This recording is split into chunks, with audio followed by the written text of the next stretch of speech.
Summer's here. Strap in.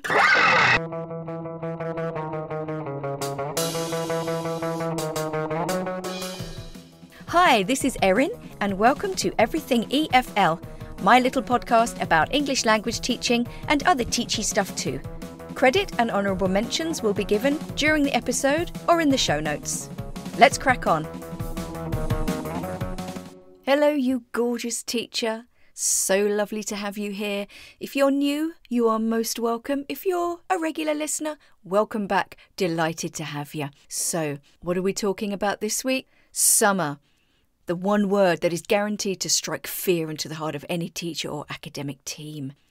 While teachers in kind of normal state schools are on their holidays, this is the time of year when it really ramps up for us. It's complete and utter chaos and bedlam for about 6 weeks. Even with the best will in the world, the best we can hope for is organised chaos. We've all experienced the full range of the capabilities of those in charge. There's nothing like summer to really show what the academic team is made of. I've been in charge myself. Summer, it's a nightmare from an admin point of view. I have full sympathy for those in charge. My only advice would be organise early, recruit early. If you get a handle on those two things, you just might stand a chance of getting through to September without losing your mind. Summer schools, they are a special animal, aren't they?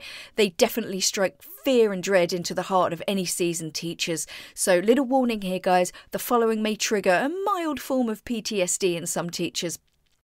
A lot of CELTA graduates start their teaching career in like a 6-week summer school type environment. These summer schools are run by I don't know who for a massive profit in a 6 to 8 week window, and it really is a different kind of hell from a year-round language school. Have you ever worked in one?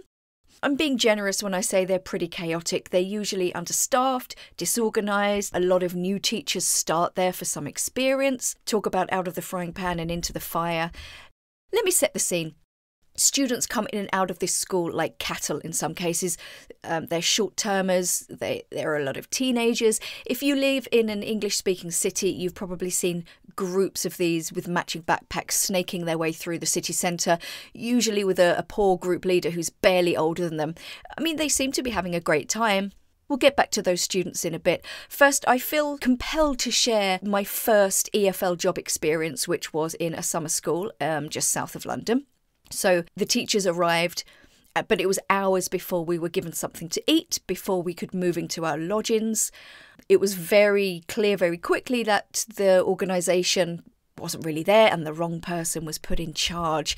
One teacher abdicated on the first night and the director of studies did a runner on the second night.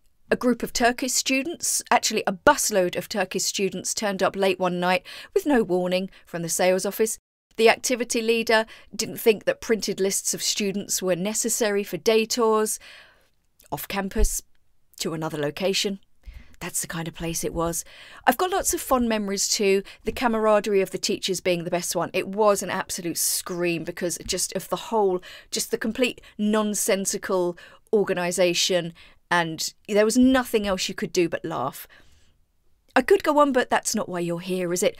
Before I get into the activities the title of this episode promises you, I would just like to talk about those students briefly. So they're flying over to whatever country for a couple of weeks. They're here for a good time. They're going to have loads of activities organised, all the sites. Pretty much every minute of their day has been scheduled into some kind of timetable.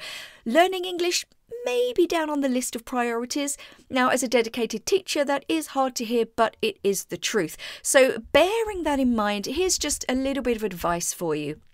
These kids have been at school all year round. By the same token, if you're teaching adults on a short-term course in a year-round school, they've been working all year round. Now, these two very different groups of people do have one thing in common. They probably don't have a lot of headspace, which leads me to I wouldn't plan too many grammar lessons unless requested. Remember, the kids do this at school, the adults have done it at some point, but there are so many other really cool things you can focus on, such as building their confidence with games, competitions, fun projects and collaborations, community building activities, songs. Why don't you open up their world to show how varied and engaging learning English can be? Do activities where students are assigned roles. Swap them out so everyone gets a chance to lead, if they want though. That's also very important. Find out what they like and do some interesting lessons based on that. More work, you say? Well, maybe, but your students will look forward to your class, even though they have this super packed schedule. Get them to vote on the songs and the projects and the presentations. Get them to teach you something. Check out episode 56 with Wanda Atkins for a bit of inspiration there. You then can furnish them with functional language and the communication skills they need to complete these tasks, and also life skills. My last bit of advice would be, again, sort of skirting around or kind of avoiding explicit grammar lessons, is go lexical. Teach them phrases and expressions that can be put into fun dialogues and performances. So the key phrases here, guys, are enjoyment and engagement. Anyway, without further ado, I've got 5 easy activities to do with your summer classes. I've provided 1 or 2 links in the show notes as examples. Can I just please start with a disclaimer? There's nothing amazingly innovative here, okay? I'm just taking into account your busyness and, you've got new groups coming in all the time, and perhaps you're not a very experienced teacher and you have to throw together quite a lot of lessons in a short amount of time. So these kinds of things are here to help you. These are kind of one size fits all, but of course, use your skills to adapt it to your class's needs, abilities, skills, and willingness. Okay, number 1, treasure hunt or scavenger hunt. You can tailor it to the campus or the grounds that you are on. Look online, there are tons of examples of treasure hunts and scavenger hunts. You could do like a classic A to Z, give the students time to find something beginning with each letter of the alphabet. You could modernise it, they could take a picture of things that you want them to find. You could create little 4-line poems as clues and get them going to different locations, ending up with, a little prize at the end for which group gets there first, something like that. You could give them a list of tasks to do. You could get them to film each other. Like, for example, if you have a playground on or near your campus, you could get them to film each other sliding down the slide, or to create like a 20-second dramatic scene, like there's an earthquake or something like that. They have to put a little bit of dialogue in there. And then students could upload these onto a Padlet or Flipgrid. So, like I said, there are tons of variations online. Have a look, see what you can find, and just have a go. See what you think. Number 2. Photo story. First, get students to design a storyboard with them as the main characters. Give them, 6 or 8 frames to tell the story. They can write the speech bubbles and the dialogue, and then tell them they're going to take pictures of each other acting out the scenes on the storyboard. They can use the campus or the surrounding area as scenery or locations. If you do this over a week as a long project, students can organise costumes and props and stuff like that as well. So sort of the more you dedicate to it, the more creative the students can be with it. If students don't really have much inspiration, maybe they could recreate the scene from a film or something like that. Give them time, though, when they are actually taking the pictures to set up the scene and take photos. And then you've got a couple of options. You could go old school and you could print the pictures and the students can stick them onto like sugar paper. They could cut out speech bubbles and write the dialogue themselves. Or a more modern solution would be to find an app. Students can upload the pictures and then they create their speech bubbles. On the show notes, you'll find a link to one such app. You're welcome. So, number 3, staying with the video theme, video project.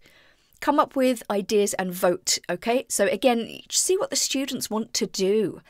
You can help them with a few options, but ultimately the choice is down to the students. It could be a guide to something. So lots of phrases could be taught. So, for example, a guide to Dublin, in my case.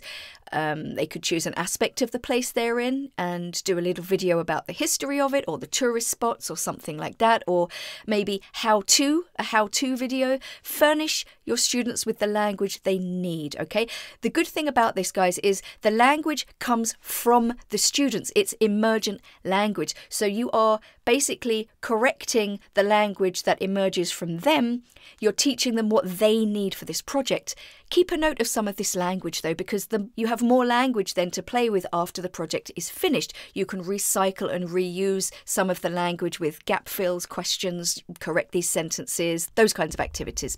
Number 4, I had to put this one in here, desert island. It's an oldie but a goodie, and there are so many versions of this online. It's low to no prep and it can last a whole lesson. This is great for an emergency lesson. You can just pull it out of your bag or make a couple of photocopies and you are good to go. So the premise is you are on a desert island, or you're on a boat, or you are among the last people on Earth or something like that, and you have to, in a group, decide who stays and who goes, or which items you have are the most important for your survival. So there's a lot of critical thinking going on there. You've got rationalizing, ranking, explaining opinions and stuff like that. So go online, find a version you like and go for it. Number 5, this is something I kind of invented years and years ago. Vocab collection. Now, can I just say that I would normally advise against teaching individual words, but if you do this at the beginning of the week, you can use the vocabulary collected from this activity. You could turn these individual words into phrases, insert them into dialogues, and basically give them a wider learning context. And number 2, I would usually say never teach with no context, but you never know when words come in handy. When I lived in Germany, I had previously randomly learnt the word ants and pliers, and both of these words appeared in my world in Germany. I can't remember the context, but they did appear and I understood them, I recognised them. So you just never know when random words will come in handy. We'll get back to that later. So, if you have a space to walk around, like a campus or a school grounds or something like that, you tell the students to bring their notebook and their pen or pencil, and they look around them, and if they see an object or a part of an object that they don't know the English for example, a license plate on a car or the branch of a tree, they have to draw it, and then you can furnish them or elicit from somebody else in the class what the word is. They write it down. Wait till you've probably collected maybe about 20 words, something like that. Then you go back to the classroom, and then you make sure there are enough boards or flip chart paper or something like that on the wall, enough for everyone to draw the pictures of the things that they have found, and then you make sure that the students label it as well. Check the spelling, do some pronunciation, and then you make a list on the main board, okay? And your list has 2 columns, man-made or natural, so students are categorising the vocabulary. Then you get the students to create vocabulary cards by drawing the picture and labelling it, and then this enables you throughout the week to play memory games, vocab games, board races, which group can make a sentence or find the right verb that goes with this noun. They could rank the vocabulary from the most to the least useful. You can do vocabulary dump. You can use them in phrases and dialogues. At the very least, students have learned a ton of new words, but then work with these words. What can you do with them? Can you turn them into a useful collocation or a phrase, or look at another meaning? So think about my last example, the branch. How else could you use that? Talk about branches of shops, or to branch out. Whatever you think the students will respond to or need, you could get them to do the research as well. There's a lot you can do with individual words. I would probably only use this as a summer school activity. I wouldn't use it year round because, like I said, I'm not really about teaching individual words, but it just gives you something extra to do.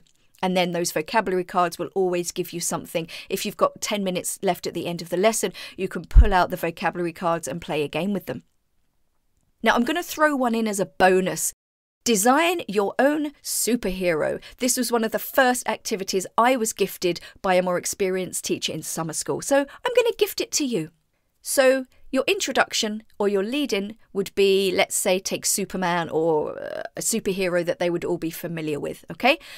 So you've got the concept of that, and then you elicit certain information about the superhero. What is their alter ego? Where do they work? Where do they live?